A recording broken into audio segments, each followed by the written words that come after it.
ఓం నమ శివాయ. ఈరోజు మురుడేశ్వర క్షేత్రం దర్శనానికి వెళ్తున్నాను. ఈ ఆలయం కర్ణాటకలోని ఉత్తర కన్నడ జిల్లా బత్కల్ తాలూకా అరేబియా సముద్ర తీరంలో ఉంది.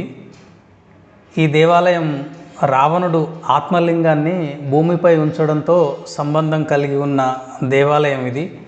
మురుడేశ్వర అంటే స్వర్గం యొక్క అధిపతి అని అర్థం. ఇప్పుడు మీరు చూస్తున్న ఈ ఫోటో రామనాగప్ప శెట్టి అనే వ్యాపారవేత్తది. ఈయనే ఇక్కడ ఈ దేవాలయాన్ని నిర్మాణం చేయించాడు.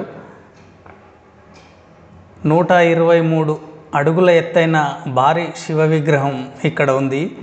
అరేబియా సముద్ర తీరంలో విశాలమైన రాజగోపురం కూడా కలిగి ఉంది. ఇప్పుడు మీరు చూస్తున్నది ఆ యొక్క రాజగోపురం పైనుంచి మురుడేశ్వర ఆ ప్రాంతం అంతా ఎలా కనిపిస్తుంది అనేది కెమెరా ద్వారా చూపిస్తున్నాను. మీకు కనపడుతున్నది అరేబియా సముద్రం. ఈ అరేబియా సముద్ర తీరంలోనే ఈ మురుడేశ్వర క్షేత్రం అనేది ఉంది. రావణుడు ఆత్మలింగాన్ని భూమిపై నుండి పెకిలించే ప్రయత్నం విఫలం కావడంతో కోపంతో ఆత్మలింగంపై ఉన్న వస్త్రాన్ని విసిరేస్తాడు. ఆ వస్త్రం కందుక పర్వతం మీద ఉన్న మృదేశ్వర అనే ప్రాంతంలో పడుతుంది. ఈ పేరే ప్రస్తుతం వాడుకలో మురుడేశ్వరగా ప్రసిద్ధి చెందింది. ఈ మురుడేశ్వర దేవాలయం కందుక పర్వతం మీద ఉంది. 3 వైపులా అరేబియా సముద్రం ఉంది. ఇప్పుడు మీరు చూస్తున్న ఈ శివయ్య విగ్రహం 123 అడుగుల ఎత్తైన శివయ్య విగ్రహం అది. ఆ విగ్రహం నిర్మాణం చేయడానికి 2 సంవత్సరాల కాలం పట్టింది. సుమారు 1 కోటి రూపాయల వ్యయం కూడా జరిగింది. కర్ణాటకలోని శివమొగ్గ ప్రాంతానికి చెందిన కాశీనాథ్ మరియు ఆయన కుమారుడు శ్రీధర్ మరియు వారితో పాటు ఉండే శిల్పులందరూ కలిసి ఈ శివయ్య యొక్క విగ్రహాన్ని నిర్మాణం చేయడం జరిగింది. ఈ శివయ్య విగ్రహంపై సూర్యరశ్మి పడినప్పుడు బాగా మెరుస్తూ ఉంటుంది. ఇప్పుడు మీరు స్క్రీన్లో చూస్తున్నది అరేబియా సముద్రం నుంచి వస్తున్న అలలు. విశాలమైన ప్రాంతంలో ఈ ఆలయం అనేది నిర్మాణం చేయడం జరిగింది. అరేబియా సముద్ర తీరంలో ఇది ఉంది. కందుక పర్వతం మీద ఈ ఆలయం నిర్మాణం చేయడం జరిగింది. ఇప్పుడు మీరు స్క్రీన్లో చూస్తున్నది ఫ్లోటింగ్ వాక్. అది ప్లాస్టిక్తో నిర్మాణం చేయడం జరిగింది. దాని మీద భక్తులు ఉత్సాహం ఉన్నవాళ్ళు నీటిపై తేలియాడి నడుస్తున్న అనుభూతిని పొందడానికి అక్కడ వెళ్ళి దాని మీద నడుస్తూ ఉంటారు. మీరు చూస్తున్న ఈ ప్రాంతం అంతా అరేబియా సముద్ర తీర ప్రాంతమే.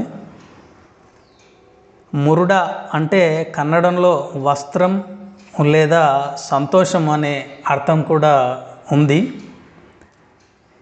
ఈ పర్వతం కందుక పర్వతం అంటారు. కందుక అంటే బంతి అనే అర్థం కూడా ఉంటుంది. ఎందుకంటే బంతి ఆకారంలో ఈ పర్వతం కనపడుతుంది. ఇప్పుడు మీరు చూస్తున్నది మురుడేశ్వర ఆ ప్రాంతం పరిసర ప్రాంతం అంతా రాజగోపురం పైకి 18వ అంతస్తు వరకు మనం లిఫ్టులో మనల్ని అనుమతిస్తారు. 20 అంతస్తుల ఎత్తు ఈ రాజగోపురం ఉంది. కానీ 18వ అంతస్తు వరకు మాత్రమే భక్తులను అనుమతిస్తారు. శివయ్య యొక్క రూపాన్ని సాయంకాల సమయంలో అరేబియా సముద్రం మీదుగా వస్తున్న ఆ అలలపై వస్తున్న కాంతి వెనకాల సూర్యరశ్మి ఏ విధంగా ఉంటుందో ఒకసారి మీరు సాయంకాల సమయంలో వెళ్తే మాత్రం ఈ సన్నివేశం కనులారా చూడొచ్చు. మీరు చూస్తున్న ఈ శివయ్య విగ్రహం 123 అడుగుల ఎత్తు ఉంటుంది.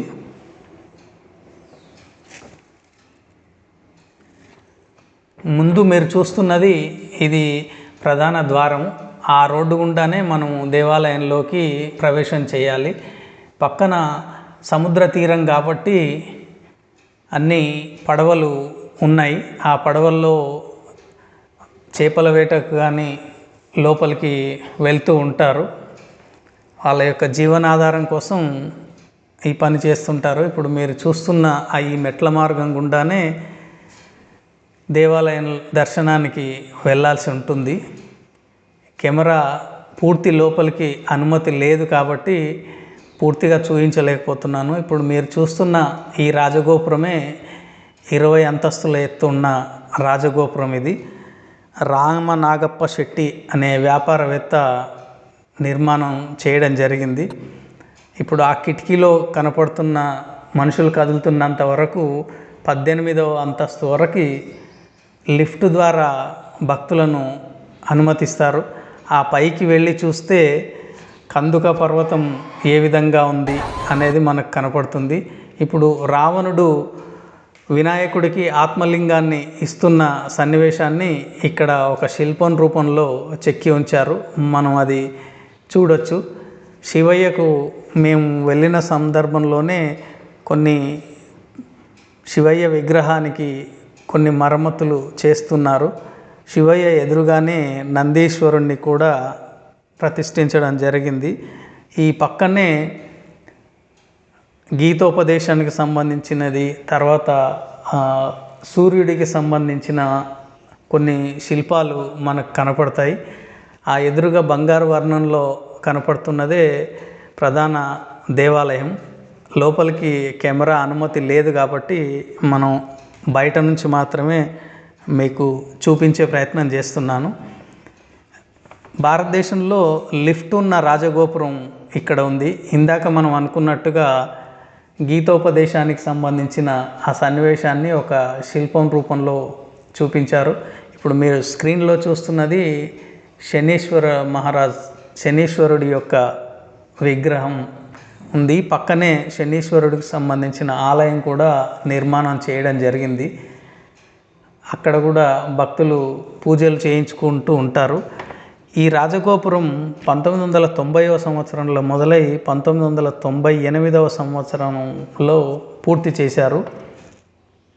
18వ అంతస్తు వరకు భక్తులను అనుమతిస్తారు. బ్రహ్మదేవుడు కూడా ఇక్కడ పూజ చేశాడని భక్తుల యొక్క ప్రగాఢమైన నమ్మకం. తమ కమండలంలోని నీటితో అభిషేకం చేశాడని భక్తుల విశ్వాసం.